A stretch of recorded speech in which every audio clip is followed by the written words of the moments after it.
Bună ziua! Bine v-am regăsit! Astăzi vom face pulpe cu cartofi la cuptor.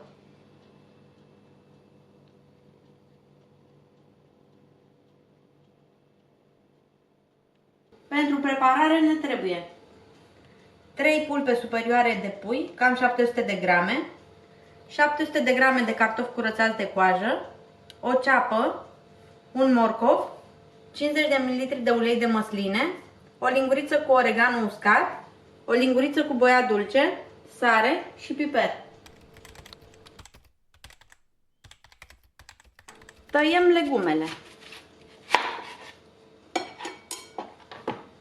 Ceapa o tăiem în felii mai groase.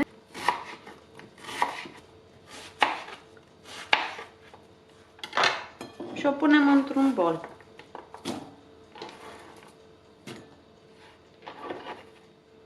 Tăiem și morcovul în rondele.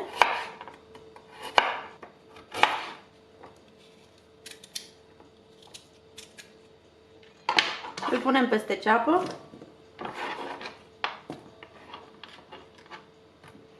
Și cartofii îi tăiem în cuburi.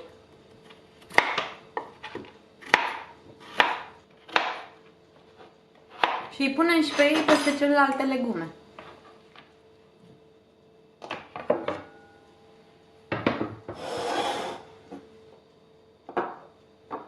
Peste ulei punem oregano,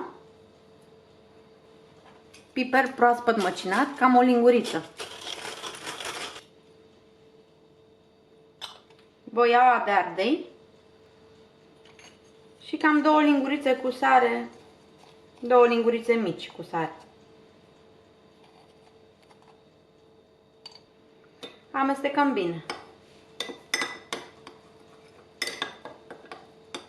Mai întâi condimentăm pulpele.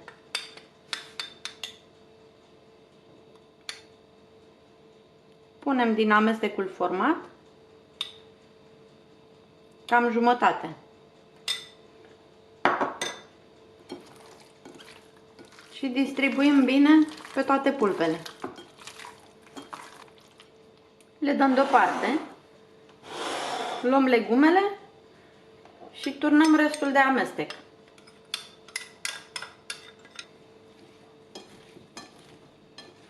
Și la fel distribuim bine pe toate legumele. Am aici o tavă mare în care am pus hârtie de copt.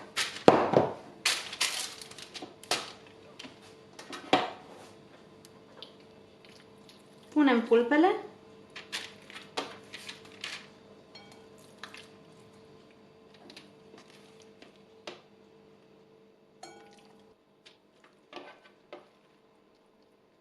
Iar printre ele turnăm legumele.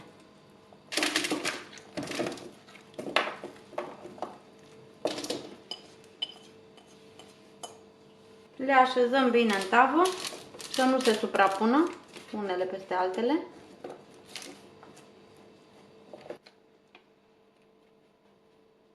Acoperim tava cu folie de aluminiu.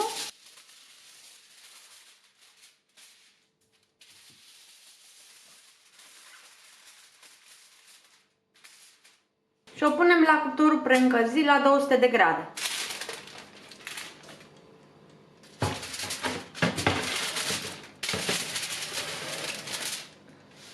După o oră scoatem tava și îndepărtăm hârtia de aluminiu, folia de aluminiu.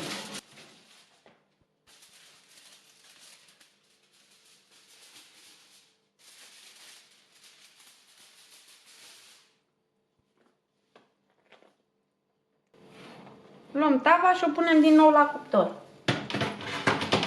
Însă o punem pe dreapta de jos, tot la 200 de grade. Au mai stat încă 30 de minute la cuptor, deci în total o oră și 30 de minute. Pulpele și cartofii sunt gata, așa că îi dăm spate. Îi lăsăm să se răcorească puțin, apoi îi putem servi. Vă mulțumesc că ați urmărit acest videoclip alături de mine. Dacă v-a plăcut și doriți să descoperiți mai multe preparate delicioase, vă invit să vă abonați la canalul meu. Vă doresc o zi plină de bunătăți și inspirație culinară!